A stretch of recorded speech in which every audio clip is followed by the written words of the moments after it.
Hi, ഞാൻ എലിസബത്താണ്. Actually കുറച്ച് ദിവസമല്ല, 2 ദിവസമായിട്ട് വീഡിയോ ചെയ്തിട്ടുണ്ടായിരുന്നില്ല. ഒരു മൂഡ് തോന്നിയില്ല വീഡിയോ ചെയ്യാൻ. പറഞ്ഞിട്ടൊക്കെ എന്താ, അതുപോലെ തന്നെ സോറി. ഞാൻ ആക്ച്വലി വീഡിയോയിലൊക്കെ വന്നിട്ട് കരഞ്ഞത് ഭയങ്കര മോശമായിപ്പോയി. അത് എനിക്ക് തോന്നിയത് എന്താ വെച്ചാൽ, ഞാൻ ഇപ്പം 2-3 പേരോട് സംസാരിച്ചപ്പോൾ എനിക്കൊരു ആക്ച്വലി ഞാൻ വീഡിയോ സ്റ്റാർട്ട് ചെയ്യുമ്പോൾ എൻ്റെ ഒരു ഉദ്ദേശം എന്ന് പറഞ്ഞാൽ എന്താ, എല്ലാവരും അറിയണം. ഈവൻ ഇപ്പോൾ എന്ത് സംഭവിച്ചാലും ഈ പറഞ്ഞ വീഡിയോകളൊക്കെ എൻ്റെ FBO യൂട്യൂബോ ഒന്നും പോയിട്ടില്ലെങ്കിൽ അവിടെ കിടക്കുന്നുണ്ടാവും. അതുപോലെ തന്നെ ഇത് കണ്ട ആൾക്കാരുടെ ഇതിൽ കിടക്കുന്നുണ്ടാവും. ഈവൻ 10 പേരെ കണ്ടിട്ടുള്ളെങ്കിലും ആ 10 പേരുടെ ആൾക്കാരുടെ മനസ്സിലുണ്ടാവും ഞാൻ പറഞ്ഞത്. പിന്നെ അതുപോലെ തന്നെ ഉള്ളതെന്ന് പറഞ്ഞാൽ, ഇപ്പോൾ ഈ വീഡിയോ കാണുന്നതിൽ ചിലപ്പോൾ പല സൈക്കോകളുണ്ടായിരിക്കും, നാർസിസ്റ്റുകളുണ്ടായിരിക്കും, സാധാരണക്കാരുണ്ടായിരിക്കും, ഭയങ്കര എമ്പതിയുള്ള ആൾക്കാരുണ്ടായിരിക്കും, അതുപോലെ തന്നെ റേപ്പ് വിക്ടിംസ് ഉണ്ടായിരിക്കും, അതുപോലെ തന്നെ റേപ്പ് ചെയ്യുന്ന ആൾക്കാരുണ്ടായിരിക്കും. അങ്ങനെ പല പല മെൻറ്റാലിറ്റിയുള്ള ആൾക്കാർ ഈ വീഡിയോ കാണുന്നുണ്ടാവും. സോ അത് ചില ആൾക്കാർക്ക് ഈ വീഡിയോ കാണുമ്പോൾ അവരുടെ എക്സ്പീരിയൻസ് ആയിട്ട് തോന്നി, ചിലപ്പോൾ കോറിലേറ്റ് ചെയ്യാൻ പറ്റും, ചിലർക്ക് ഇതിനെ സപ്പോർട്ട് ചെയ്യാൻ പറ്റും, ചിലർക്ക് ദേഷ്യം പിടിയും, കാരണം അവരുടെ സ്വഭാവമാണ് വിളിച്ചു പറഞ്ഞത്. അതുപോലെ തന്നെ ചിലർക്ക് ഓരോരുത്തരുടെ ഇതായിട്ട് റിലേറ്റ് ചെയ്തിട്ട് അവർ അതിനെ കമൻ്റ് ഇടും, അതിനെ റിയാക്ട് ചെയ്യും. പിന്നെ ചിലർക്ക് വേറെ പല കാശിൻ്റെയും ഇതിൻ്റെയൊക്കെ ഒരു ആഗ്രഹവും അതുപോലെ കിട്ടുന്ന കാരണം അങ്ങനത്തെ തരത്തിൽ കമൻ്റ് ഇടുന്ന ആൾക്കാരൊക്കെ ഉണ്ടായിരിക്കും. അപ്പോൾ ഞാൻ ശരിക്കും മണ്ടിയാണ്, അതിനൊക്കെ അനുസരിച്ചിട്ട് മാറുന്നത് മണ്ടിയാണ്. ആക്ച്വലി എന്നെ സപ്പോർട്ട് ചെയ്ത എല്ലാവർക്കും ഭയങ്കര നന്ദിയുണ്ട്. അതുപോലെ തന്നെ കുറേ ആൾക്കാർ ഞാൻ 2 ദിവസം വീഡിയോ ഇടാതിരുന്നപ്പോൾ എന്തെങ്കിലും പറ്റിയോ, കുഴപ്പമൊന്നുമില്ലോ, ജസ്റ്റ് ഒന്ന് മെസ്സേജ് ചെയ്താലും ഓക്കെയാണ് എന്ന് പറഞ്ഞിട്ടുള്ള ചില മെസ്സേജുകൾ കണ്ടു. അതാണ് ഇന്ന് എന്തായാലും വീഡിയോ ചെയ്യുമെന്ന് വിചാരിച്ചത്. പിന്നെ ഞാൻ കമൻറ്റുകളൊന്നും എക്സ്പ്ലെയിൻ ചെയ്യാൻ പറ്റുന്നില്ല. ഇപ്പോൾ നല്ല കറക്റ്റ് പൊങ്കാല ടീംസിന് കൊടുത്ത പോലത്തെ കമൻറ്റുകളാണ് വന്നത്. നമ്മുടെ കസ്തൂരി എന്ന് പറഞ്ഞിട്ടുള്ള അക്കൗണ്ട് ഓണറൊക്കെ പോയി, കസ്തൂരിയോ കവിതയോ എന്തോ ഉണ്ടായിരുന്നല്ലോ, കസ്തൂരി അവരെ തന്നെ. അവരുടെ കമൻ്റൊന്നും ഇപ്പോൾ കാണാനില്ല. ഇപ്പോൾ പുതിയ കുറച്ച് ആൾക്കാരനെയാണ് ഞാൻ ഇങ്ങനെ പല കേസുകൾ ഏതൊക്കെയാണെന്ന് ഞാൻ എടുത്തു പറയണമെന്നില്ല. അങ്ങനത്തെ കേസുകളിൽ ഇങ്ങനെ പൊങ്കാല ഇടാൻ കുറച്ച് കൊല്ലം റീജിയനിലുള്ള ആൾക്കാർ, എറണാകുളത്ത് താമസിക്കുന്ന കുറച്ച് ആൾക്കാർ, അവരിനൊക്കെ ഏൽപ്പിക്കണത് ഞാൻ കാണാറുണ്ട്.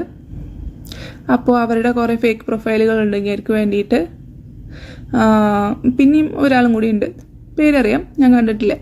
അപ്പോൾ അവരേനൊക്കെ ഈ പൊങ്കാലിടാൻ എന്നിട്ടാണ് ഏൽപ്പിക്കുന്നത് കണ്ടിട്ടുണ്ട്. ഇപ്പോൾ ആ ടീംസിനെ ഇറക്കിയ പോലെയാണ് എനിക്ക് തോന്നണത്. കാരണം റിപ്പീറ്റഡ് ആയിട്ടുള്ള സെയിം കമൻസ്, പിന്നെ അധികം മര്യാദയ്ക്ക് എന്താ പറയേണ്ടതെന്ന് അവർക്ക് തന്നെ വലിയ ബോധമില്ലാത്ത പോലെയാണ് പല കമൻ്റ് ഇട്ടുമാണ്. അപ്പോൾ കറക്റ്റ് അതുപോലെയൊക്കെ തോന്നുന്നുണ്ട്. പിന്നെ ID-കൾ സെയിം ആയിട്ടാണ് പല അക്കൗണ്ടിൽ നിന്നും വന്നോണ്. മറ്റേത് കസ്തൂരി എന്ന് പറഞ്ഞൊരു അക്കൗണ്ടിൽ നിന്നാണ് പലതും വന്നോണ്. ഇതുപോലത്തെ കമൻ്റ് അല്ല, ഇതൊന്നും വായിക്കാൻ കൊള്ളാത്ത കമൻറ്റുകളാണ് ഇപ്പോൾ വന്നിട്ടുള്ള കമൻറ്റുകളൊക്കെ. അപ്പോൾ അത് ഞാൻ വായിക്കണില്ല. പക്ഷേ ഈ ID-കളും അതുപോലെ തന്നെ ഈ കമൻറ്റുകളൊന്ന് വായിച്ചിരിക്കുന്നത് നല്ലതാണ്. ഓക്കെ, വേറെയുണ്ട് ചില കമൻറ്റുകൾ റിപ്പീറ്റഡ് ആയിട്ട് വന്നിട്ടുണ്ട്. അത് പക്ഷേ വേറെ വീഡിയോകളിൽ, ചിലത് ഫേസ്ബുക്കിലും യൂട്യൂബിലും അതുപോലെ തന്നെ വേറെ വീഡിയോൻ്റെ റിയാക്ഷൻ വീഡിയോൻ്റെ അടിയിലൊക്കെ സെയിം ആൾക്കാർ പല അക്കൗണ്ടിൽ നിന്ന് ഇടുന്ന കോപ്പി പേസ്റ്റ് കമൻറ്റുകളാണ്. അതുകൊണ്ടാണ് അത് വീണ്ടും ഇട്ടോണ്. അത് ചിലപ്പോൾ ഇനി വേറെയും വീഡിയോകളുടെ അടികളിൽ സെയിം കമൻറ്റുകൾ ഉണ്ടായിരിക്കും. അതുകൊണ്ട് റിപ്പീറ്റേഷനാണെന്ന് വിചാരിക്കേണ്ടത്. എന്തായാലും ഞാൻ കമൻറ്റ് വായിച്ചിട്ട് ഇനി പറയാൻ പോണില്ല. പിന്നെ നെഗറ്റീവ് കമൻറ്റ് ഇടുന്ന കാരണം ഇങ്ങനത്തെ ഒരു ഉപകാരം ഉണ്ടായി.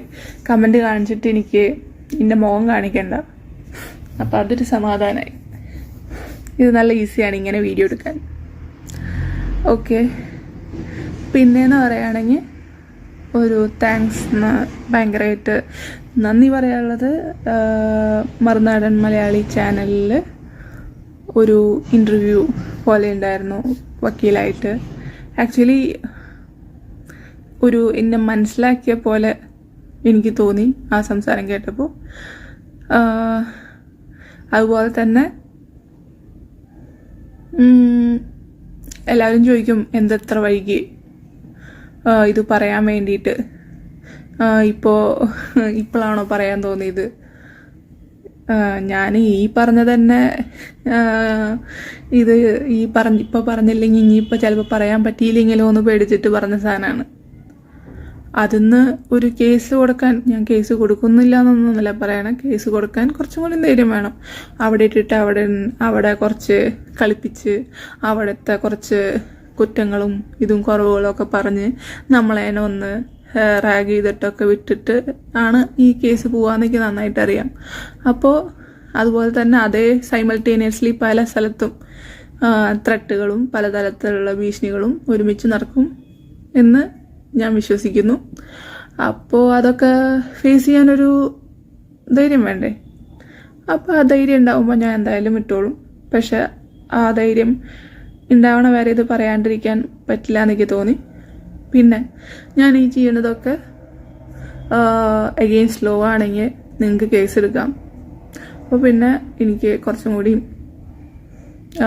എന്തായാലും കോർട്ടിൽ പോകണം അല്ലെങ്കിൽ ജയിലിൽ പോകണം. അപ്പോൾ പിന്നെ അതിൻ്റെ ഒപ്പം പിന്നെ ബാക്കി കാര്യങ്ങളും കൂടി നടത്താം. അത് കുറച്ചും കൂടി ഈസിയാണ്. പക്ഷെ ഞാൻ എന്തായാലും ഞാൻ അബ്സ്കോണ്ടിങ് ആയിട്ട് എങ്ങോട്ടും പോവില്ല. ഏത് രീതിയിലും വിളിച്ചാൽ ഞാൻ പോലീസ് സ്റ്റേഷനിൽ ഹാജരാവും അല്ലെങ്കിൽ കോർട്ടിൽ ഹാജരാവും. എങ്ങനെയാച്ചാൽ സമൺസ് വീഡിയോ എന്താ വെച്ചാൽ എങ്ങനെയാച്ചാലും ഞാൻ ഹാജരാവും. പിന്നെ 10 കോടിയൊക്കെ കോമ്പൻസേഷനൊക്കെ ചോദിച്ചാൽ എൻ്റെ കയ്യിൽ കൊടുക്കാനില്ല. ഞാൻ ജയിലിൽ പോയിട്ട് എടുക്കും. അത് എനിക്ക് കുഴപ്പമില്ല. എനിക്ക് അതിലൊന്നും ഒരു നാണക്കേടില്ല. ഇത്ര പറഞ്ഞിട്ടും ആർക്കും ഒരു ഇതും ഇല്ലാത്തൊരു സ്ഥലത്ത് ഞാൻ ഈ പറഞ്ഞതൊക്കെ തെറ്റാണെങ്കിൽ എനിക്കൊരു 20 കൊല്ലം ജയിലിൽ കിടന്നാലും എനിക്കൊരു കുഴപ്പമൊന്നുമില്ല. എനിക്ക് ഈ ജീവിച്ച കാലം ജയിലിനെങ്ങാണ്ടും കൂടുതൽ എനിക്ക് തോന്നണ ജയിൽ ബെറ്ററാണെന്നാണ് എനിക്ക് തോന്നണത്. സോ എനിക്ക് ജയിലിൽ കിടക്കാൻ ബുദ്ധിമുട്ടില്ല. പിന്നെ ഞാൻ ഇത് സ്നേഹിച്ചിട്ട് കെട്ടിയതാണ്, പ്രേമിച്ച് കെട്ടിയതാണ് ഞാൻ. അപ്പോൾ ജയിലിൽ നമ്മൾ ഒരിക്കലും സ്നേഹിച്ചിട്ട് പോകണമല്ലോ. അപ്പോൾ അവിടെ നിന്ന് എന്ത് ചെയ്താലും എക്സ്പെക്റ്റേഷൻ ഇല്ല. ഓക്കെ, പിന്നെന്താ? പിന്നെ കഥകൾ പറയാന്ന് പറഞ്ഞാൽ, നടന്ന കഥകൾ പറയാന്ന് പറഞ്ഞാൽ കുറേ കഥകളുണ്ട്. അതുപോലെ തന്നെ എനിക്കറിയേണ്ട കാര്യം, ഈ 250 കോടി ഉണ്ടോ? ഇങ്ങനെ ആൾക്കാരുടെ വീഡിയോകളിൽ വന്നിട്ട് എപ്പോഴും ഇങ്ങനെ പറയുന്നുണ്ടല്ലോ, എനിക്ക് ഇത്ര കോടിയുണ്ട് എന്ന് പറയുന്ന സംഭവങ്ങൾ. അത് ശരിക്കും ആൾക്കാരനെ പറ്റിക്കണമാണോ? ആക്ച്വലി ഇന്നെ കല്യാണം കഴിച്ചു എന്ന് പറഞ്ഞിട്ട് വൈഫാണ് എന്ന് പറഞ്ഞിട്ട് കൊണ്ടുനടന്നു. ഓക്കെ, ഇന്നെ പറ്റിച്ചത് ഓക്കെ, നാട്ടുകാരനെ അത് പറ്റിച്ചു അങ്ങനെയൊക്കെ പറഞ്ഞിട്ട് അതിൽ വേറെ എന്തെങ്കിലും ഉദ്ദേശമുണ്ടോ? ഞാൻ ഒരു ഫിലിം കണ്ടിട്ടുണ്ടായിരുന്നു, ബോഗംവില്ല എന്ന് പറഞ്ഞിട്ടൊരു ഫിലിം.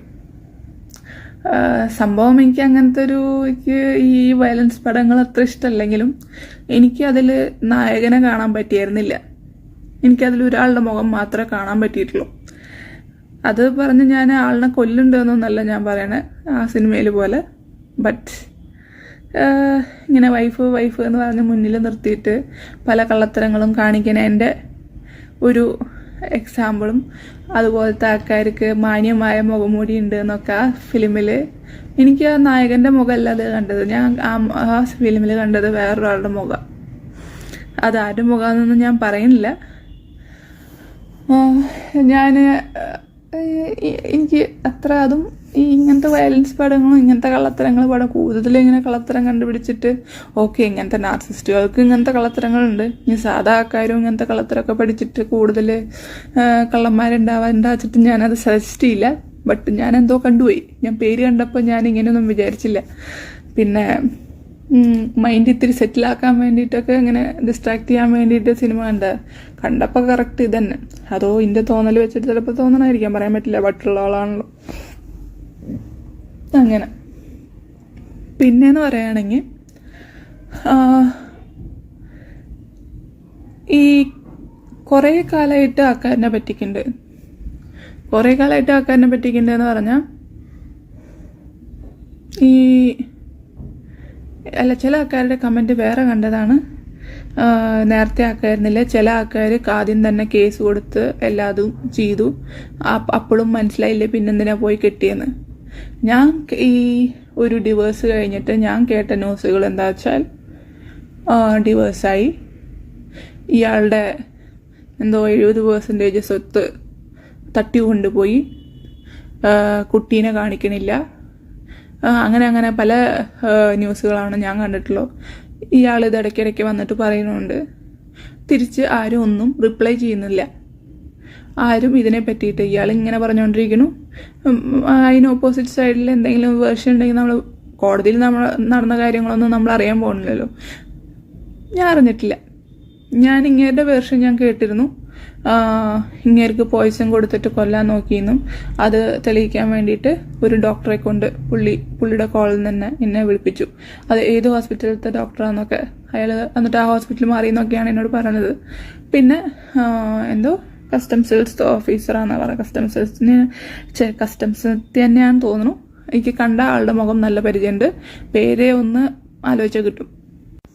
ഇങ്ങനെ 2 പേരാണ് ഇങ്ങേർക്ക് സാക്ഷി പറയാൻ അന്ന് എന്നെ വിളിച്ചിട്ടുണ്ടായിരുന്നത്. ഓക്കെ, അപ്പം നമ്മൾ ഇത് സത്യമല്ല എന്ന് വിചാരിക്കേണ്ട കാര്യം ഇല്ല. അല്ലാണ്ട് വേറൊന്നും വിളിച്ചു പറഞ്ഞിട്ടില്ല. ഇപ്പോൾ ഈ ഒരു 2 കൊല്ലങ്ങളൊക്കെ ആയിട്ടാണ് ഇങ്ങനത്തെ കേസുകളും ഇതൊക്കെ വന്നിട്ടുള്ളത്. അതുകൊണ്ട് തന്നെ നിങ്ങൾ എന്തു പറഞ്ഞിട്ടാണ് ആ കാര്യത്തിൽ കുറ്റം പറയണമെന്ന് എനിക്ക് മനസ്സിലാവണില്ല. ഓക്കെ, എനിക്ക് മനസ്സിലാവും ഇതിൻ്റെ ട്രോമ എങ്ങനെയുണ്ട്, അതുപോലെ തന്നെ എത്രമാത്രം പേടിപ്പിച്ചിട്ടുണ്ടാവും, അതുപോലെ തന്നെ ത്രെട്ടനിങ് ഉണ്ടാവും. അപ്പോൾ എന്തുകൊണ്ട് ഇതൊന്നും പുറത്ത് പറയാതിരുന്നതെന്നൊക്കെ മനസ്സിലാവും. പക്ഷേ ആ ത്രെട്ടനിങ്ങും ഇതും ഒക്കെ ബാക്കിയുള്ളവരും ഫേസ് ചെയ്യും. അതുകൊണ്ട് അവർക്കും പേടിയുണ്ടാവും. അപ്പോൾ അവർക്കും ഇതുപോലെ തന്നെ കേസ് കൊടുക്കാനൊക്കെയുള്ള പേടികളും അതൊക്കെ മറന്നിട്ട് വേണം, കുറച്ച് സമയം എടുക്കും എന്ന് മനസ്സിലാക്കണത് നല്ലതായിരിക്കും. അതിനെ പറ്റിയിട്ട് ഇനി കൂടുതൽ പറയാനില്ല. പിന്നെന്താണ് എന്ന് പറയണത് മോൺസൺ മാവുങ്കൽ എന്ന് പറഞ്ഞിട്ടുള്ള കേസിനെ പറ്റിയിട്ടാണ്. ആക്ച്വലി പുള്ളിയുടെ ഞാൻ വീഡിയോ ആ കേസ് വന്നപ്പോഴാണ് കൂടുതൽ ശ്രദ്ധിക്കണത്. പക്ഷെ എനിക്ക് ആ പുള്ളിനെ മുമ്പേ അറിയാമെന്ന് പറഞ്ഞാൽ ഞങ്ങൾ കല്യാണം കഴിക്കണാണ്ടും ഒരു 4 ദിവസം മുമ്പ് ഇന്നെ ഇയാളിനെ കാണിക്കാൻ കൊണ്ടുപോണ്ട് ഇയാളുടെ വീട്ടിലേക്ക്. എന്നിട്ട് എന്നോട് പറയണത് ഇതെൻ്റെ ബ്രദറാണ്, എൻ്റെ അമ്മയ്ക്ക് പുള്ളീനെയാണ് എന്നെക്കാളും വിശ്വാസം, അപ്പോൾ പുള്ളി കണ്ടിട്ട് ഓക്കെ പറഞ്ഞാലാണ് അമ്മ സമ്മതിക്കുകയെന്ന്. അപ്പം അങ്ങനെ അവിടേക്ക് പോയിട്ട് കാണുന്നുണ്ട്. എന്നെ കൊണ്ട് പുള്ളിയുടെ കാലിൽ വീഴിക്കുന്നുണ്ട്. അങ്ങനെ പുള്ളി സംസാരിച്ചു. അപ്പോൾ അപ്പോഴേക്കും പുള്ളി എൻ്റെ വീട്ടിലത്തെ കാര്യങ്ങളൊക്കെ ഫുൾ അന്വേഷിച്ചിട്ടുണ്ട്. എന്നിട്ട് പുള്ളിയുടെ അമ്മേനെ വിളിച്ചിട്ട് പറയാണ്, എന്താണ് എലിസബത്ത് ഭയങ്കര നല്ല കുട്ടിയാണ്, കുടുംബമൊക്കെ ഭയങ്കര നല്ലതാണ്, ഞാൻ അല്ലാതെ അന്വേഷിച്ചാണ്, ധൈര്യമായിട്ട് കല്യാണം കഴിക്കാം, നല്ല കുട്ടിയാണ്, നീ ബാലയുടെ കാര്യം ആലോചിച്ചാൽ മതി എന്നൊക്കെ പറഞ്ഞ് വലിയൊരു ബിഗ് ബ്രദർ ലെവൽ വർത്താനമൊക്കെ അവിടുന്ന് ഉണ്ടായിരുന്നു. അപ്പോൾ അവിടുന്നും തിരിച്ച് അമ്മയുടെ ഭാഗത്തുനിന്ന് എൻ്റെ മോൻ പറഞ്ഞാൽ എനിക്ക് വിശ്വാസമില്ല, മോൻസൺ പറഞ്ഞാൽ എനിക്ക് വിശ്വാസമാണെന്ന് പറഞ്ഞിട്ട് അവിടുന്ന് പറയും. മാത്രമല്ല അവിടുന്ന് എന്തോ ഒരു ചെയിൻ, ഒരു ചെറിയ ചെയിൻ ഇയാളെ കൊണ്ട് എൻ്റെ കഴുത്തിൽ ഇടിപ്പിക്കണമുണ്ട്. സ്വർണ്ണ ചെയിനല്ല, സമ്മദർ തിങ്, അതെന്താണെന്നറിയില്ല. അതും ഇവരുടെ ചെന്നൈയിൽ ലോക്കറിൽ ഉണ്ട്. അങ്ങനെയാണ് ഞാൻ ഫസ്റ്റ് ഈ മനുഷ്യനെ പരിചയപ്പെടുന്നത്. നല്ല സംസാരം, പക്ക എന്നോട് പറഞ്ഞ ഭയങ്കര വലിയ കാശുകാരനാണ്, അങ്ങനെയാണ് ഇങ്ങനെയാണ്, എൻ്റെ സ്വന്തം ചേട്ടനാണ്, എനിക്ക് വേണ്ടി എന്ത് വേണമെങ്കിലും ചെയ്യും. ഇപ്പം ഞാൻ ഷൂട്ടിങ്ങിന് പോണ സമയത്ത് നീ ഒറ്റയ്ക്കാണ് വീട്ടിലെങ്കിൽ ജസ്റ്റ് 2 മിനിറ്റ് നടക്കേണ്ട ദൂരമുള്ള അങ്ങോട്ട് പോയാൽ പിന്നെ ആരും നിന്നെ തൊടില്ല. ഓക്കെ, അല്ലെങ്കിൽ വിളിച്ച് ഇങ്ങോട്ട് വരുത്താനും വീട്ടിലേക്ക് വരുത്തിയാലും കുഴപ്പമില്ല. അത്രമാത്രം വിശ്വാസമുള്ള ആളായിരുന്നു. പക്ഷെ കേസ് വന്നപ്പോൾ അറിയാമെന്ന് മാത്രമായി. ബ്രദറായിരുന്നു. അതുപോലെ തന്നെ പുള്ളിക്കൊരു മോതിരം ഇയാൾ ഇട്ട് കൊടുക്കണ ഒരു വീഡിയോ, അത് ഞാൻ പിന്നെയാണ് ശ്രദ്ധിക്കണത്. ഈ കേസ് വന്നു കഴിഞ്ഞ് കുറച്ച് കഴിഞ്ഞിട്ടാണ് ഞാൻ ഈ ശ്രദ്ധിക്കണത്. കാരണം ആ മോതിരത്തിൻ്റെ പേരിൽ പല തവണയും കുഴപ്പമുണ്ടായിട്ടുണ്ട്. കാരണം ആ മോതിരത്തിന് 1 കോടി രൂപ വിലയുണ്ട് എന്നാണ് പുള്ളി പറയണത്. പുള്ളിയുടെ മോതിരമാണ് എന്നാണ് പറയണത്. 1 കോടി രൂപ വിലയുണ്ട്, എന്തോ അതിൻ്റെ ഒരു ഹിസ്റ്ററി പറഞ്ഞു, അതെനിക്ക് ഓർമ്മയില്ല, നമ്മുടെ പ്രസ്തുത വ്യക്തി. അപ്പോൾ ആ സാധനം ഇങ്ങനെ പലതും അങ്ങോട്ടും ഇങ്ങോട്ടും വലിച്ചെറിഞ്ഞിട്ടും പല സമയത്തും കള്ളുപിടിച്ചിട്ട് തീരെ ബോധമില്ലാണ്ടാണല്ലോ ഇരിക്കണേ. അപ്പോൾ അവിടെ ഇവിടെയൊക്കെ ഇടും. അപ്പോൾ അത് കാണാണ്ടാവുമ്പോൾ നമുക്കാണ് ചീത്തയും അടിയൊക്കെ കിട്ടണത്. അപ്പോൾ ഒരു കൂട്ടർ സാധനമല്ലേ, നിനക്ക് അത് നോക്കിക്കൂടെ? ഭാര്യയല്ല, അല്ലാണ്ട് പിന്നെ നിനക്ക് എന്താ പണി? ഉള്ള പണിയൊക്കെ കളഞ്ഞിട്ട് അവിടെ ഇരുത്തിയിട്ട് അപ്പോൾ ആ മോതിരത്തിൻ്റെ സംഭവം വെച്ചിട്ട് കുറേ കുഴപ്പങ്ങളുണ്ടായി. പിന്നെ ഈ കേസ് ഉണ്ടായപ്പോഴാണ് ഈ സംഭവം വിട്ടുകൊടുത്തത് മോൺസനാണെന്ന് അറിയണേ. പിന്നെ നോക്കിയപ്പോൾ ഒരു കളക്ഷൻ തന്നെ ഉണ്ട് ഈ മോതിരങ്ങളുടെ, അതുപോലെ തന്നെ എന്തൊക്കെയോ ഗോൾഡ് ചെയിന്, അതുപോലെ തന്നെ എന്തൊക്കെയോ കുറേ അതൊക്കെ ഫുള്ള് കയ്യിലിടുന്ന ബാൻഡുകൾ എല്ലാം ഭയങ്കര കമ്പനി ബ്രാൻഡഡ് സാധനം പോലത്തെ സംഭവങ്ങളാണ്. അപ്പോൾ അങ്ങനത്തെ സാധനമൊക്കെ ഗിഫ്റ്റ് കൊടുത്ത ഒരു കുറേ സെറ്റുകൾ തന്നെ അവിടെ ഉണ്ട്. എല്ലാതും പിന്നെ മോൺസന്റെ അവിടെ നിന്നാണെന്നും പിന്നെ മോൺസന്റെ കേസ് വന്നപ്പോഴാണ് അതൊക്കെ അന്നൊക്കെ പറഞ്ഞ ഇതുപോലത്തെ വില കൂടിയ ഗിഫ്റ്റ് കിട്ടണമെങ്കിലും അതിനൊരു ക്ലാസ് വേണം, നിനക്കൊക്കെ ഇങ്ങനത്തെ ഗിഫ്റ്റ് കിട്ടുമോ എന്ന് ചോദിച്ചിട്ട് പുച്ഛിക്കാറുണ്ട്. അത് വേറെ കാര്യം. ഓക്കെ നമുക്ക് അതുപോലത്തെ ഗിഫ്റ്റ് ഒന്നും തരാൻ ആരുമില്ല. നമുക്ക് തരികയാണെങ്കിൽ ആരെങ്കിലും ഡയറി മിൽക്കൊക്കെയാണ് ഗിഫ്റ്റ് തരിക. But I am happy with that Dairy Milk. പിന്നെ എന്താന്ന് വെച്ചാൽ പിന്നെ ഉണ്ടാവണ സംഭവം ഇങ്ങനെ കേസൊക്കെ വന്നപ്പോൾ പിന്നെ ഞാൻ ഓൾറെഡി കഴിഞ്ഞ വീഡിയോകളിൽ പറഞ്ഞിട്ടുണ്ടായിരുന്നു, ഇൻ്റർവ്യൂ വരുമ്പോൾ നമ്മളെ കൂടെ പിടിച്ചിരുത്തുകയാണ് എൻ്റെ ഉദ്ദേശം. വേറൊന്നുമല്ല, ഒരു പെണ്ണ് കൂടി ഇരിക്കുമ്പോൾ അധികം ചോദ്യം വരില്ല, കൂടുതൽ റേസ് ആവില്ല, അങ്ങനെയൊക്കെ പറഞ്ഞിട്ടാണ് നമ്മളതിനെ പിടിച്ചിട്ടിരുത്തുന്നത്. അത് നിങ്ങൾക്ക് കണ്ടാൽ മനസ്സിലാവും എത്ര ഇഷ്ടത്തിലാണ് അവിടെ ഇരിക്കണേന്ന്. ഈവൻ റിപ്പോർട്ടർ ചാനലിലുള്ള സമയത്ത് നികേഷ് കുമാർ സാർ അതിൽ പറയുന്നുണ്ട് വൈഫ് വേണ്ട ഇൻ്റർവ്യൂവിന്, എന്നിട്ടും അതിൻ്റെ ഇടയിൽ എലിസബത്ത് കം ഹിയർ എന്ന് പറഞ്ഞിട്ട് വിളിക്കുന്നുണ്ട്. ഓക്കെ, ഇതൊക്കെ സ്വന്തം ബ്രദറായിട്ടുള്ള ആളുടെ കേസ് വന്നപ്പോഴുള്ള കേസാണ്. മാത്രമല്ല സ്വന്തം പേരിൽ കേസ് വരുന്ന പേടിച്ചിട്ട് ചെന്നൈ വീട്ടിൽ നിന്നും മാറി നിൽക്കാം എന്ന് ഇത് ചെയ്തിട്ട് ഒരു ദിവസം വേറൊരു പെണ്ണിൻ്റെ വീട്ടിൽ പോയിട്ട് മാറി നിൽക്കുന്നുണ്ട്. ആ പെണ്ണ് ആദ്യം വിളിച്ചപ്പോൾ ഇന്നെ കൊണ്ടുവരാൻ പറ്റില്ല എന്ന് പറഞ്ഞു. പിന്നെ ഇനിയിപ്പോൾ അങ്ങനെയൊക്കെ പോയാൽ പിന്നെ ഇയാൾ ഒറ്റയ്ക്കാവില്ല. ഇനിയിപ്പോൾ അങ്ങനെയും കൂടി പോയാൽ ഈ സമയത്ത് എന്താ വെച്ചിട്ട് ഇനിയും കൂടി കൊണ്ടുപോയി, ആ പെണ്ണ് സമ്മതിക്കാണ്ടും ഇന്നെ അങ്ങോട്ട് കൊണ്ടുപോയി. അങ്ങനെ അവിടെ ഉള്ള സംഭവങ്ങൾ നടക്കണു. പിന്നെ എന്താ പറയുക, പിന്നെ ഞാൻ പറയാൻ വന്നത് ഒരു വെർസാസിൻ്റെ ഗ്ലാസിനെ പറ്റിയിട്ടാണ്. ഏറ്റവും വില കൂടിയ സൺഗ്ലാസ്സെന്നോ അല്ലെങ്കിൽ ഭയങ്കര റേറ്റ് 10,26,000 അങ്ങനെ എന്തോ ഒരു യൂട്യൂബ് ചാനലിൽ ഒരു റിവ്യൂ ഒക്കെ വന്നിട്ടുണ്ടായിരുന്നു വെർസാസിൻ്റെ സൺഗ്ലാസ് ഇങ്ങേരിക്കുണ്ട് എന്ന് പറഞ്ഞിട്ട്.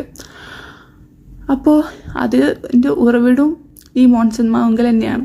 പക്ഷെ അതിൻ്റെ ഒരു വ്യത്യാസം എന്ന് പറയുകയാണെങ്കിൽ മോൺസൺ മാവുങ്കൽ കൊടുത്ത ഗിഫ്റ്റ് അല്ല അത് ആക്ച്വലി മോൺസൺ മാവുങ്കലിൻ്റെ ഡ്രൈവർ ഇയാളിനെ കസ്റ്റഡിയിൽ എടുത്തപ്പോൾ അവിടെ നിന്ന് എടുത്തുകൊണ്ടുവന്ന് അവരൊക്കെ ഓരോ സാധനങ്ങൾ മുക്കിയിട്ടുണ്ടെന്ന് തോന്നുന്നു. അതിന്ന് ഒന്ന് എടുത്തിട്ട് ഇയാൾക്ക് കൊണ്ടുവന്നിട്ട് ഗിഫ്റ്റായിട്ട് കൊടുത്തതാണ്. അവിടുത്തെ ഡ്രൈവർ വന്ന് അവിടെ നിന്ന് എടുത്തുകൊണ്ടുവന്ന സാധനം ഇങ്ങേക്ക് ഗിഫ്റ്റായി കൊടുത്ത സാധനമാണ്. പിന്നെ അതൊക്കെ വലിയ ന്യൂസൊക്കെ ആയിട്ട് വരുന്നത് വെർസാസിൻ്റെ ഗ്ലാസ് എന്നൊക്കെ പറഞ്ഞിട്ട്. അത് ഒറിജിനലാണോ ഡ്യൂപ്ലിക്കേറ്റ് ആണോ എന്ന് ചോദിച്ചാൽ അതും അറിയില്ല. വീഡിയോ ഇട്ട ആൾക്കാർക്ക് അറിയുണ്ടാവും അത് ഒറിജിനലാണോ ഡ്യൂപ്ലിക്കേറ്റ് ആണോ എന്നൊക്കെ. അതുപോലെ തന്നെ പല ഇൻ്റർവ്യൂകളിലും ഇത് കോടികളുടെ സാധനമാണ് മറ്റേതാണെന്നൊക്കെ പറയുന്ന സാധനങ്ങൾ ഡ്യൂപ്ലിക്കേറ്റിലായിട്ടുള്ള സാധനങ്ങളാണ്. നാടൻ സാധനങ്ങൾ കണ്ടാൽ കുറച്ച് ലുക്കൊക്കെ തോന്നുന്ന സാധനത്തിന് പുള്ളിയുടെ ഇഷ്ടത്തിനനുസരിച്ചിട്ട് അതൊക്കെ വില കൂട്ടിയിട്ട് പറയുന്നതാണ്. പിന്നെ ആസ്തിയുടെ കാര്യം എനിക്കറിയില്ല, അത് എനിക്കും ഡൗട്ടുള്ള കാരണമാണ് എനിക്കറിയണ കാര്യങ്ങളാണ് ഞാൻ അറിയണ പോലെ പറയണേ. അറിയാത്ത കാര്യങ്ങൾ എനിക്കും ഡൗട്ടാണ്. അതിങ്ങനെ എല്ലാവരുടെയും ഇല്ലാത്ത കാര്യം ഇങ്ങനെ എപ്പോഴും പോയിട്ട് ടി വിയിൽ ഇങ്ങനെ പറഞ്ഞ് പറ്റിക്കുമ്പോൾ അത് കുഴപ്പമില്ലേ? അല്ലെങ്കിൽ എനിക്കും പറയാം എനിക്ക് ഇത്ര കോടി സ്വത്തുണ്ട് എന്നൊക്കെ പറഞ്ഞിട്ട് അതൊന്നും ഇല്ലെങ്കിൽ ഒരു കുഴപ്പമില്ലേ? ആൾക്കാർ വിശ്വസിക്കുന്നുണ്ട്. അതുപോലെ തന്നെ ആ ഒരൊറ്റ കാരണം കൊണ്ട് തന്നെ അതിന് വേണ്ടിയിട്ടല്ലേ പോയിട്ട് പലരുടെയും കൂടെ കിടന്നേന്നൊക്കെ പറഞ്ഞിട്ടുള്ള കമൻറ്റുകളും വരുന്നുണ്ട്. അതുകൊണ്ട് ചോദിച്ചതാണ്. ആ ഒരു കോടിയുടെ കേസിൽ നിങ്ങളൊന്ന് തീരുമാനം ഉണ്ടാക്കണം എത്ര ആസ്തി ഉണ്ട് എന്നുള്ളത് എന്ന് എനിക്ക് തോന്നുന്നു.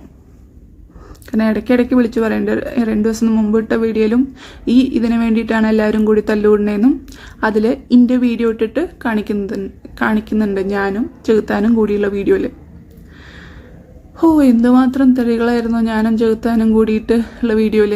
ആക്ച്വലി ഞാനിനി കുറച്ച് കാലത്തേക്ക്, അല്ലെങ്കിൽ കുറച്ച് കാലത്തേക്കല്ല, എന്താ എനിക്ക് മുഖം വീഡിയോയിൽ കാണിക്കാനുള്ള ഒരു ഇൻട്രസ്റ്റേ എനിക്ക് ഉണ്ടായിരുന്നില്ല. പക്ഷേ ചെകുത്താൻ വന്നപ്പോൾ എനിക്ക് ഭയങ്കര സന്തോഷമായിട്ടുണ്ടായിരുന്നു. സീരിയസ്ലി ഭയങ്കര ഹാപ്പി ആയിരുന്നു. നല്ല ഹാപ്പി ആയിട്ട് തന്നെ കുറേ നേരം സംസാരിച്ചിട്ടിരുന്നു. ഒരു മൂഡ് തന്നെ ഡൈവേർട്ട് ആക്കാനുള്ള ഇതുണ്ടായിരുന്നു. അതിനെ എത്രമാത്രം നെഗറ്റീവ് അടിച്ചിട്ട് ഓക്കെ ആൾക്കാർക്ക് സന്തോഷം കിട്ടണം, ആൾക്കാർക്ക് സന്തോഷം കിട്ടിക്കോട്ടെ, നമുക്ക് അത്രയെങ്കിലും സന്തോഷമൊക്കെ കിട്ടുന്നുണ്ടെങ്കിൽ, ആൾക്കാർക്ക് അത്രയ്ക്കൊക്കെ സന്തോഷം കൊടുക്കാൻ പറ്റുന്നുണ്ടെങ്കിൽ അത് വേറെ കാര്യം. പിന്നെ അപ്പോൾ ചെകുത്താൻ്റെ കാര്യം പറഞ്ഞു വന്നപ്പോൾ, ചെകുത്താൻ്റെ ഇതിൽ ഇങ്ങനെ ഒരു സംഭവമൊക്കെ ഉണ്ടായില്ലേ, ഈ തോക്ക് കേസൊക്കെ ഉണ്ടായാലും. അപ്പോൾ എനിക്ക് ഭയങ്കര ദേഷ്യം, ഫ്രസ്ട്രേഷൻ, അതുപോലെ തന്നെ കുറ്റബോധം. നമ്മളിങ്ങനത്തെ ഒക്കെ ഞാൻ എൻ്റെ ലൈഫിൽ ഇങ്ങനത്തെ ഒക്കെ ഒരു കേസിൽ ഇങ്ങനെയൊക്കെ ഉൾപ്പെടേണ്ടി വരുന്നൊന്നും ഞാൻ വിചാരിച്ചിട്ടില്ല. പിന്നെ പേടി, അങ്ങനെ പലതരം ഇതാണ്. നമ്മളതിനെ ഇങ്ങനെ വിചാരിക്കാണ്ട് പോയിട്ട് ഞാൻ ഇനി അവിടെ നിന്നെങ്കിൽ ഞാൻ വല്ല കൊലക്കേസിൽ പ്രതിയായേനെ. അമ്മാതിരി ഇതൊക്കെ നമ്മളതിനെ പോയി കൊണ്ടുപോയി പെടുത്തും. അതുപോലെ തന്നെ ഞാൻ സെപ്റ്റംബർ 4-നാണ് അവിടുന്ന് വീട്ടിൽ നിന്ന് ഇറക്കി വിട്ടുവെന്നോ അല്ലെങ്കിൽ ഇറങ്ങിപ്പോയിന്നോ പറയാം. അത് പ്ലാൻഡായിട്ട് ഇറക്കി വിട്ട സാധനമാണ്. അത് പ്ലാൻഡായിട്ട്, അതൊക്കെ പിന്നെ കഥകളിൽ ഞാനുണ്ടെങ്കിൽ ആ കഥകളൊക്കെ ഇതിൽ വരുന്നതായിരിക്കും. അപ്പോൾ സെപ്റ്റംബർ 4-നാണ് ഞാൻ ഇറങ്ങണം. എനിക്ക് ഡേറ്റ് നല്ല ഓർമ്മയുണ്ട്. സെപ്റ്റംബർ 4 തന്നെയാണ്. അപ്പോൾ ആ ഇറങ്ങണ സമയത്ത് ചില ആൾക്കാർ പറയുന്നുണ്ട്, അയ്യോ ചേട്ടാ ചേച്ചി ഇറങ്ങി പോണു, എനിക്കിവിടെ കോടികൾ വരണത് നോക്കണു, അല്ലെങ്കിൽ ഈ ലൂസ് ഇറങ്ങി പോണത് ഞാൻ നോക്കേണ്ട ആവശ്യമുണ്ടോ എന്ന് ചോദിച്ചിട്ടൊക്കെ ചോദ്യങ്ങളൊക്കെ വരുന്നുണ്ട്. അപ്പോൾ നമ്മുടെ വക്കീലും അതുപോലെ തന്നെ കുറേ ഗുണ്ടാ സെറ്റുകളൊക്കെ അവിടെ ഉണ്ട്. അപ്പോൾ അങ്ങനത്തെ പരിപാടികൾ അവിടെ നടക്കുന്നുണ്ട്. അതുപോലെ തന്നെ പല ഡയലോഗുകളും സ്ഥിരം. ഞാൻ ആക്ച്വലി ട്രോളൊക്കെ ഇടുമ്പോൾ ചെറിയ തെറി കേൾക്കുമ്പോൾ എനിക്ക് ഭയങ്കര സങ്കടമായിരുന്നു. പക്ഷെ ഇങ്ങനെ കൂടി കേട്ടപ്പോൾ എനിക്ക് തമിഴ് തെറി, മലയാളം തെറി, തെലുങ്ക് തെറി, ഈ മൂന്നും കേട്ടിട്ട് ആക്ച്വലി വലിയ ഇതൊന്നുമില്ല. പിന്നെ ഇമോഷണലി കൊള്ളുന്ന കുറച്ച് ഇത് കേൾക്കുമ്പോൾ മാത്രമാണ് കുറച്ച് ഫീലിങ്സ് വരുന്നത്. തെറി കേട്ടിട്ടൊന്നും എനിക്കിപ്പോൾ വലിയ എഫക്റ്റ് ഇല്ല. കാരണം നമ്മൾ ഏറ്റവും സ്നേഹിക്കുന്ന ആളിൽ നിന്ന് ഏറ്റവും വൃത്തികെട്ട രീതിയിലുള്ള തെറി കേൾക്കുമ്പോൾ നമുക്ക് പിന്നെ അതൊരു യൂസ് ടു ആവും. ഓക്കെ, അപ്പോൾ ഞാൻ അത് പറയാൻ വന്നത് ആക്ച്വലി ചെകുത്താൻ്റെ കാര്യം പറയാൻ വേണ്ടിയിട്ടായിരുന്നു. അപ്പോൾ സെപ്റ്റംബർ 4-നാണ് ഇറങ്ങണത്. അത് കഴിഞ്ഞിട്ട് സെപ്റ്റംബർ 8-ന് എൻ്റെ ബർത്ത്ഡേ. എൻ്റെ ബർത്ത്ഡേ ആയിരുന്നു, അല്ല എല്ലാ കൊല്ലമാണ്. അപ്പോൾ ആ സെപ്റ്റംബർ 8-ന് യൂട്യൂബിൽ എനിക്ക് ആറാട്ടണ്ണൻ എന്ന സന്തോഷ് വർക്കി എനിക്കൊരു ബർത്ത്ഡേ മെസ്സേജ് അയച്ചിട്ടുണ്ടായിരുന്നു. Happy birthday Elizabeth, happy birthday move on എന്നങ്ങോട്ട് പറഞ്ഞിട്ട് മെസ്സേജ്, എനിക്ക് ഓർമ്മയില്ല. അതിൻ്റെ സ്ക്രീൻഷോട്ടൊക്കെ ഉണ്ട്. അപ്പോൾ ആ സ്ക്രീൻഷോട്ട് ഇട്ടിട്ട് പുള്ളി ഒരു ഇൻ്റർവ്യൂ കൊടുത്തു. കണ്ടില്ലേ ഇപ്പം എന്താ പുള്ളിയുടെ ഉദ്ദേശം എന്ന് കണ്ടില്ലേ? ആ രണ്ടുപേരുടെയും മുഖവും ചെറിയും ഇതൊക്കെ ആ കാണിച്ചു കൊടുത്തിട്ടുള്ള മെസ്സേജ് കണ്ടില്ലേ എന്ന് കാണിച്ചാൽ വിചാരിക്കും എനിക്ക് എന്തോ പേഴ്സണൽ മെസ്സേജ് അയച്ച് വൃത്തികേട് പറഞ്ഞു എന്നാണ് വിചാരിക്കുക. ആ വീഡിയോ കണ്ടിട്ടുള്ള ആൾക്കാർക്ക് മനസ്സിലാവും. ആകെ പുള്ളി ഒരു യൂട്യൂബ് കമൻ്റായിട്ട് ഹാപ്പി ബർത്ത്ഡേ എലിസബത്ത് എന്ന് മാത്രമാണ് ഇട്ടിട്ടുള്ളത്. അത് കഴിഞ്ഞിട്ട് ഞാനതിൽ താങ്ക് യു ചേട്ടാ എന്ന് പറഞ്ഞിട്ട് ഇട്ടിട്ടുണ്ട്. അതിൻ്റെ സ്ക്രീൻഷോട്ട് പിന്നെ പല വീഡിയോകളിലായിട്ട് വന്നിട്ടുണ്ട്. ഈവൻ ചെകുത്താൻ അന്ന് ഇത്ര കേസ് ഉണ്ടായിട്ട് ചെകുത്താൻ അന്ന് അത് ഷെയർ ചെയ്തിട്ടുണ്ടായിരുന്നു. എന്നിട്ട് ചോദിക്കുന്നുണ്ട്, എന്ത് ചെറിയാടോ ഇത്? ഈ ചെറി നിങ്ങളുടെ ഭാര്യേനെ, ആറാട്ടണ്ണനെ നിങ്ങൾ ഓക്കെ ഇതാക്കാൻ വേണ്ടി പറയണു. ഈവൻ നിങ്ങളുടെ ഭാര്യേനെ പോലും നിങ്ങൾ എത്ര വൃത്തികെട്ട രീതിയിൽ നിങ്ങൾ കളിയാക്കണ പോലെയല്ല ഒരു ചിരിക്കണേന്ന് ചോദിച്ചിട്ട് അതിൽ ആ ഇൻ്റർവ്യൂ ചെയ്യണ ആളും ഒപ്പം ചിരിക്കുന്നുണ്ട്. സ്വന്തം ഭാര്യയോടൊക്കെ ഇങ്ങനെ പറയാൻ നിങ്ങൾക്ക് എങ്ങനെ തോന്നേന്ന് ചോദിക്കുന്ന സീനുണ്ട്. എനിക്ക് ആ വീഡിയോ കണ്ടപ്പോൾ ആക്ച്വലി കരച്ചിട്ട് തോന്നി സത്യമായിട്ട്. കാരണം നമ്മൾ എത്രയൊക്കെ ഇറങ്ങിപ്പോന്നു എന്ന് പറഞ്ഞാലും ഒരു എന്തൊക്കെ ഉണ്ടായി എന്ന് പറഞ്ഞാലും നമ്മൾ ചെറിയ മര്യാദകൾ. കാരണം ഞങ്ങൾ ഒരുമിച്ച് താമസിച്ച ഓരോ 2 മാസം കൂടുമ്പോൾ പുള്ളി ഹോസ്പിറ്റലിൽ അഡ്മിറ്റ് ആവാറുണ്ട്. അതുപോലെ തന്നെ പല സ്ഥലത്തും കോമാളിയായിട്ടും വീട്ടിൽ നിന്ന് ഇറക്കി വിട്ടിട്ടും പലരും കൊല്ലാൻ വരുന്നുണ്ട് എന്ന് പറഞ്ഞിട്ടും, അതായത് പുള്ളിയുടെ വീട്ടിൽ ചെന്നൈയിൽ വെച്ചിട്ടിരിക്കുമ്പോൾ പുള്ളിനെ കൊല്ലാൻ പുള്ളിയുടെ ചേട്ടൻ ഗുണ്ടുകളിനെ വിടുന്നു സ്വത്ത് കിട്ടാൻ വേണ്ടിയിട്ട്, അങ്ങനെ ഇങ്ങനെ നിന്നെ കല്യാണം കഴിച്ച കാരനാണ് അങ്ങനെ എന്നൊക്കെ പറഞ്ഞിട്ടൊക്കെ പുള്ളി ഭയങ്കര പേടിച്ചിട്ടുള്ള ഒരു ദിവസമുണ്ട്. എന്നിട്ട് ഇന്നെ അവിടെ പറയുന്നത് നീ എന്നാൽ ഈ റൂമിലിരുന്നു എന്ന്. അപ്പോൾ ഞാൻ പറഞ്ഞു ഇല്ല ഞാൻ ഇരിക്കില്ല, എന്തുണ്ടെങ്കിലും നിങ്ങളുടെ ഒപ്പം തന്നെ നിൽക്കും. അതിപ്പോൾ നിങ്ങൾ ചത്തിട്ട് എനിക്ക് ജീവിച്ചിട്ട് പ്രത്യേകിച്ച് കാര്യമൊന്നുമില്ല എന്ന് പറഞ്ഞ ആളിനെ ഇപ്പോൾ കൊല്ലാൻ നോക്കണമെന്നൊക്കെ പറയണത് എനിക്ക് ആക്ച്വലി ഇപ്പോൾ കോമഡി ആയിട്ട് തോന്നണു. അതൊക്കെ ഓക്കെ. പക്ഷേ ആ സെപ്റ്റംബർ 4 ഇറങ്ങി വരുന്നു. സെപ്റ്റംബർ 8 ഇമാതിരി ഒരു ഇൻ്റർവ്യൂ പുള്ളി കൊടുക്കണു. അന്നോ അതിൻ്റെ പിറ്റേ ദിവസമോ ചെകുത്താൻ ഇതിന് ഒരു റിവ്യൂ വീഡിയോ ഇടണു. സ്വന്തം ഭാര്യയല്ലടോ, തൻ്റെ ഒന്നുമില്ലെങ്കിൽ ഭാര്യയ്ക്ക് ഒരു മര്യാദ കൊടുക്കണോ എന്നൊക്കെ പറഞ്ഞപ്പോൾ എന്തോ ഈവൻ ഇയാൾക്ക് പോലും തോന്നുന്നു ആക്ച്വലി എനിക്ക് അന്ന് ചെകുത്താനോട് ഒരു ദേഷ്യമായിരുന്നു. കാരണം എല്ലാത്തിലും എനിക്ക് ഭയങ്കരമായിട്ട് തെറി പറയണ ആൾക്കാരനെ, വയലൻസ് ഇതൊന്നും എനിക്ക് ഇഷ്ടമില്ലാത്ത ആളാണ്. അപ്പോൾ അതിൽ കുറേ ഇതിലും തെറി പറയണോ എന്ന് കാണുമ്പോൾ ഒരു ദേഷ്യം ഉണ്ടായിരുന്നു. പക്ഷെ പുള്ളിയടക്കം പറയണു സ്വന്തം ഭാര്യയുടെ ഒന്നുമില്ലെങ്കിലും എന്ന് പറഞ്ഞിട്ട് ചോദിച്ചിട്ടുള്ള ഒരു തെറിയുണ്ട്. എന്തോ കരച്ചിൽ വന്നത് കണ്ടപ്പോൾ. അപ്പോൾ I was very happy that he came to see me. ആ സന്തോഷം അധികം നേരം നിൽക്കാൻ പുള്ളി സമ്മതിച്ചില്ല. അപ്പോഴേക്കും തെറി കമൻറ്റുകളുടെ ഒരു വർഷമായിരുന്നു. പിന്നെയാണ് ചേഞ്ചുകൾ. നമ്മളെന്തായാലും ഇതൊക്കെ പറയാൻ വിചാരിച്ചു. എൻ്റെ ലൈഫിലുണ്ടായ സംഭവങ്ങൾ പറയാൻ വിചാരിച്ചു. ഇതേ സിറ്റുവേഷനിൽ കടന്നു പോകുന്ന ആൾക്കാരുണ്ടായിരിക്കും, എന്നെങ്ങാണ്ട് വൃത്തികെട്ട സിറ്റുവേഷനിൽ കടന്നു പോകുന്ന ആൾക്കാരുണ്ടായിരിക്കും, സൂയിസൈഡിൻ്റെ അറ്റത്ത് നിൽക്കണ ആൾക്കാരുണ്ടായിരിക്കും. ഇപ്പോൾ ഞാനായിട്ട് കരയുക, അല്ലെങ്കിൽ ഡൗൺ ആവുക, അല്ലെങ്കിൽ ഈവൻ നേരത്തെ പറഞ്ഞ സംഭവങ്ങൾ ഞാൻ ചെയ്യുകയൊക്കെ ചെയ്യുകയാണെങ്കിൽ ചിലപ്പോൾ ഈ അറ്റത്ത് നിൽക്കണ ആൾക്കാരനൊക്കെ ഞാനേ പിടിച്ച് തള്ളണ പോലെ ആയിരിക്കും. ഞാൻ ഒരിക്കലും അങ്ങനെ ചെയ്യില്ല. എനിക്ക് ഈവൻ ജയിലിൽ പോയാലും കുഴപ്പമില്ല, ഞാൻ ബോൾഡായിട്ടിരിക്കും. എനിക്ക് ഒരു ഇൻസ്പിറേഷൻ ആവണം. ഞാൻ എൻ്റെ കഥകൾ എൻ്റെ FBയും അതുപോലെ തന്നെ യൂട്യൂബും അല്ലെങ്കിൽ ഇനിയിപ്പോൾ എങ്ങനെയാച്ചാ ഞാൻ അത് പറയും. ടിൽ ലോ ഇന്നെ അത് പറയരുത് എന്ന് പറയണ വരെ അത് പറയിപ്പിക്കാൻ അവർ ശ്രമിക്കും. അപ്പോൾ അതിനനുസരിച്ചിട്ട് നമ്മൾ നീങ്ങുന്നതായിരിക്കും. അപ്പോൾ അത് വേറെ കാര്യം.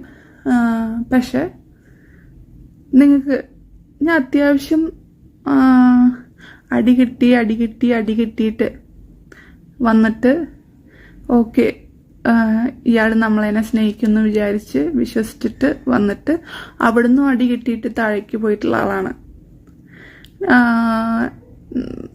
ഡിപ്രഷൻ എന്ന് പറഞ്ഞാൽ ഓക്കെ ഇതൊക്കെ ഉണ്ടായിട്ട് നീ വിചാരിച്ചിട്ട് പോയതല്ലേ, അങ്ങനെ ആദ്യത്തെ കമൻറ്റുകളൊക്കെ കണ്ടില്ലേ, ഓക്കെ അങ്ങനെയൊക്കെ പോയതൊക്കെ തന്നെയാണ്. അതായത് നിങ്ങൾ പറഞ്ഞ പോലെ 250 കോടി കണ്ടിട്ടല്ല, ഇഷ്ടം കൊണ്ട് പോയതാണ്. അതിപ്പോൾ ഈ പറഞ്ഞ് നടക്കണ ആൾക്ക് തന്നെ അത് നന്നായിട്ട് അറിയാം. അല്ലെങ്കിൽ ചാവം കിടക്കണ സമയത്ത് എലിസബത്ത് വലിയ താങ്കമുടിയല്ലേ എന്നൊരിക്കലും പറയില്ല. അല്ലെങ്കിൽ പുലർച്ചെ 3 മണിക്ക് ചോര ഇങ്ങനെ ബേസിൻ കണക്ക് ശ്രദ്ധിക്കണ സമയത്ത് എലിസബത്ത് നീ പോരണം, ഇല്ലെങ്കിൽ നീ വന്നില്ലെങ്കിൽ ഞാൻ എൻഡോസ്കോപ്പി ചെയ്യില്ല, അല്ലെങ്കിൽ ഞാൻ ചാവണേൻ്റെ മുമ്പ് നിന്നെ എനിക്ക് കാണണം എന്ന് പറഞ്ഞിട്ട് വിളിക്കണത് ഒക്കെ, അതും ബാക്കി എല്ലാവരും തടഞ്ഞിട്ട് ഞാനൊരിക്കലും ആ പേപ്പറുകളിലൊന്നും സൈൻ ചെയ്യാൻ പാടില്ല. കാരണം ഇങ്ങേര് ചാവുന്നാണ് എല്ലാവരും പ്രതീക്ഷിക്കുന്നത്. അപ്പം ഞാൻ സൈൻ ചെയ്ത കൂടുതലും ഭാര്യ എന്ന് തെളിയിക്കാൻ വേണ്ടിയിട്ടുള്ള ഡോക്യുമെന്റ്സ് ആണല്ലോ. അതുകൊണ്ട് തന്നെ ഇന്നെ പലതരത്തിൽ അത് കണ്ടിട്ടുള്ള ആൾക്കാരൊക്കെ ഉണ്ട്. പക്ഷെ അവരൊക്കെ സത്യം പറയുമെന്ന് എനിക്കറിയില്ല. ഞാൻ കരഞ്ഞിട്ടുണ്ട് അവിടെ നിന്നിട്ട് കാണണമെന്ന് പറഞ്ഞിട്ടും ഇതൊന്നും ഈവൻ ലിവർ ട്രാൻസ്പ്ലാന്റ് അടക്കം വേണ്ട എന്നൊക്കെ പറഞ്ഞിട്ടുള്ളൊരു സമയമൊക്കെ ആദ്യം ഉണ്ടായിരുന്നു. പക്ഷെ അത് കണ്ടിട്ടുള്ള ആൾക്കാരൊക്കെ കണ്ണടയ്ക്കും, ആരും ഒന്നും മിണ്ടില്ല. ഓക്കെ അത് അവരെ ഒന്നുമില്ലെങ്കിൽ ആ സമയത്ത് ഹെൽപ്പ് ചെയ്ത ആൾക്കാരെ ഈ കാണിക്കാൻ വേണ്ടിയിട്ടും അതുപോലെ തന്നെ ഈ ലിവർ ട്രാൻസ്പ്ലാന്റേഷൻ നടക്കണമെന്ന് ഇത് ചെയ്യാൻ വേണ്ടിയിട്ടൊക്കെ ഹെൽപ്പ് ചെയ്ത ആൾക്കാരാണ്. അതുകൊണ്ട് അവരിഞ്ഞ് സത്യം പറഞ്ഞില്ലെങ്കിൽ എനിക്ക് കുഴപ്പമില്ല. കുറേ ആൾക്കാർ എന്നോട് പറഞ്ഞിട്ടുണ്ട്. ഡോക്ടറിനെ ആദ്യം വട്ട് കേസാന്നാണ് പറഞ്ഞോണേ. പിന്നെ കുറേ പെണ്ണുങ്ങൾ ഇവിടെ വരാറുണ്ട്. അവരൊക്കെ കാശ് കണ്ടിട്ട് വരണാന്ന് ഞങ്ങൾക്കറിയാം. അപ്പോൾ ഡോക്ടറും അതുപോലെ പിന്നെ വട്ടുണ്ടല്ലോ. അപ്പോൾ പിന്നെ ഞങ്ങൾ വിശ്വസിച്ചു. പിന്നെ ഈ ഹോസ്പിറ്റലിൽ കിടന്നപ്പോഴാണ് ഞങ്ങൾ ഡോക്ടറുടെ ഇത് മനസ്സിലായത്. അതുകൊണ്ടാണ് ഡോക്ടർ പറയണേ, ഇവിടുന്ന് പൊക്കോ, നിങ്ങൾ ഒന്ന് വീട്ടിൽ പോയാൽ ഇവിടെ പല പെണ്ണുങ്ങളും വരും. ഇത് ഞങ്ങൾ കാലങ്ങളായിട്ട് കാണണം. പക്ഷെ ഞങ്ങളൊന്നും ഇതിനെ എതിർക്കാൻ ഞങ്ങൾക്ക് പറ്റില്ല. ഞങ്ങളൊക്കെ പാവപ്പെട്ട ആൾക്കാരാണ്. ഒന്നും പറയാനൊന്നും പറ്റില്ല. അങ്ങനെയൊക്കെ പറഞ്ഞിട്ടുള്ള അതിന് ഒരു എക്സാമ്പിളും പറഞ്ഞു. അതായത് നമ്മളൊരു വിസർജനത്തിൽ ചവിട്ടിയാൽ വീണ്ടും ആ വിസർജനത്തിൽ നമ്മൾ ചവിട്ടി എന്ന് അറിഞ്ഞിട്ട് വീണ്ടും പോയി ചവിട്ടാൻ പോവോ, അതോ കാലെടുത്ത് മാറ്റി വെക്കുമോ എന്നാണ് എന്നോട് ഒരു എക്സാമ്പിൾ അവർ ചോദിച്ചത്. അത് ഡോക്ടർ തീരുമാനിക്കണം എന്ന് പറഞ്ഞിട്ട് എന്നോട് പറഞ്ഞിട്ട് പോയി. അപ്പോൾ എന്നെ മാത്രം ഒരു 2 കൊല്ലത്തോളം എന്നെ ഒരു ഭ്രാന്തിയാക്കിയിട്ട് ഒന്നും മിണ്ടാതെ ആക്കിയിട്ടും ഈവൻ ആ ഹോസ്പിറ്റൽ അഡ്മിഷൻ ദൈവത്തിന്റെ തീരുമാനമാണോ എന്നടക്കം എനിക്കറിയില്ല. കാരണം സെപ്പറേറ്റ് ആയിട്ടുള്ള ഞാൻ അതും ഇന്ന അവിടെ കൊണ്ടുവരരുത് എന്ന് ആഗ്രഹിച്ച കുറേ ആൾക്കാർ അവിടെ ഉണ്ടായിരുന്നു. പക്ഷെ എന്താ പുള്ളിക്ക് എന്നെ വിളിക്കാൻ തോന്നിയെന്ന് പോലും എനിക്കറിയില്ല. അതോ എല്ലാവരെയും പറ്റിച്ചിട്ട് ഈ പറ്റിക്കാണ് മനസ്സിലാവാത്ത ഏറ്റവും മണ്ടി ഞാനാന്ന് അറിഞ്ഞ കാരനാണോ ആ സമയത്ത് എന്നെ വിളിക്കാൻ തോന്നിയെന്ന് എനിക്കും അറിയില്ല. ഇവള് എത്ര പറ്റിച്ചാലും ചതിക്കില്ല എന്ന് ഉറപ്പുള്ള കാരനാണോ എന്ന് അറിയില്ല. ആ ഉറപ്പുള്ള കാരനാണോ വീണ്ടും ഇപ്പോൾ വീഡിയോകളിൽ വന്നിട്ട് മെക്കെട്ട് കയറണേന്നും അറിയില്ല. പക്ഷെ എൻ്റെ ധൈര്യത്തിനെ അണ്ടർ എസ്റ്റിമേറ്റ് ചെയ്യരുത്. ഈവൻ നിങ്ങളെ വെട്ടാൻ ഗുണ്ടകൾ വരുന്നുണ്ട് എന്ന് പറഞ്ഞപ്പോഴും നിങ്ങളുടെ കൂടെ നിൽക്കുമെന്ന് പറഞ്ഞ ആളാണ്. അത് നിങ്ങൾ കണ്ടിട്ടുള്ളതാണ്. ഒരു ഇഷ്ടത്തിൻ്റെ പേരിൽ അങ്ങനെ നിൽക്കുന്നുണ്ടെങ്കിൽ അതുപോലെ തന്നെ കുറേ ആൾക്കാർ നിങ്ങൾ വിട്ടിട്ട് പോയപ്പോഴും വിടാണ്ട് ഒപ്പം നിന്ന ആളാണ്. കുറേ തരത്തിൽ ഡൗട്ടുകൾ തോന്നിയിട്ടുണ്ടെങ്കിലും നിങ്ങൾ പറയണ കരഞ്ഞിട്ടും ഇത് ചെയ്തിട്ടും പറയുമ്പോൾ നിങ്ങൾ പറയണതാണ് സത്യം എന്ന് വിശ്വസിച്ചത് നിങ്ങളോടുള്ള ഇഷ്ടം കൊണ്ടാണ്. ആ ഇഷ്ടമൊന്നൊക്കെ തുടക്കം തൊട്ടിട്ട് നിങ്ങൾ അതൊരു മാനിപ്പുലേഷൻ ആയിരുന്നു, അല്ലെങ്കിൽ ഒരു ഫേക്ക് സാധനമായിരുന്നു, ജസ്റ്റ് ഒരു ബാക്കപ്പ് ഓപ്ഷൻ ആയിരുന്നു എന്നൊക്കെ മനസ്സിലാവണത് നിങ്ങൾ ആദ്യം തൊട്ടിട്ട് നിന്നെ പ്രേമിക്കുമ്പോൾ നിങ്ങൾ വേറെ പെണ്ണിൻ്റെ കൂടെ ജീവിക്കണു എന്ന് അറിഞ്ഞപ്പോഴാണ്. അതൊക്കെ പറഞ്ഞാൽ മനസ്സിലാവണ ആൾക്കാർ അതിനെ പറ്റിയിട്ടൊക്കെ പറയണമെന്നുണ്ട്. അടുത്ത വീഡിയോയിൽ പറയാൻ പറ്റിയാൽ പറയാം, അല്ലെങ്കിൽ പറയണില്ല. എനിക്കൊന്നേ ഉള്ളൂ, ഒന്നെങ്കിൽ ഞാനിത് ജയിക്കുകയാണെങ്കിൽ